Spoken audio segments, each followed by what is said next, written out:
It wasn't talent. It wasn't luck. It was her quiet consistency that changed everything. Success didn't come overnight. It came from every morning she refused to quit.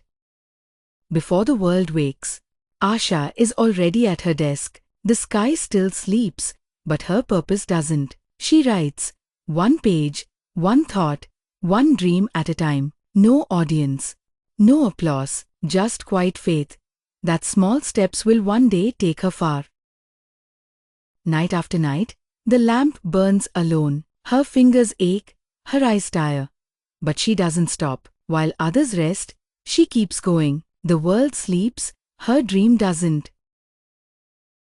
She posts her story and waits. Minutes turn to hours, hours into emptiness. No likes, no comments, just her reflection in the dark screen, asking if it's even worth it anymore. But in that silence, her mind drifts back to a sunny afternoon long ago. Her father smiled as he dropped water onto a stone. Again, and again, and again. See this, Asha? He said. Even the hardest stone surrenders when the drop never stops. That day, she learned, patience pierces resistance. Days turned to months, months into years. Outside, seasons changed, but inside, Asha's light never dimmed. Blossom or snow, she kept writing, every word, a drop shaping her destiny. Her words began to breathe. They spoke truth. They carried hope. What once felt heavy now flowed like art. The girl who once doubted herself was now guided by her own rhythm.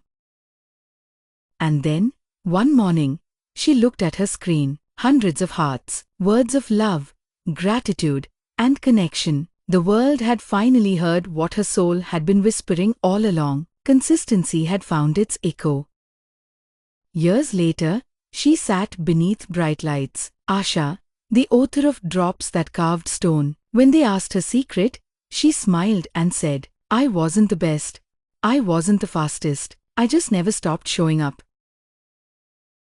That night, she walked past a bookstore window. Her reflection met her younger self. The girl who once cried in silence had become the woman who never gave up. And now, once again, before sunrise, Asha writes, not for fame, not for validation, but because showing up became who she is. Be like Asha, not the fastest, not the loudest, just the one who never stops showing up.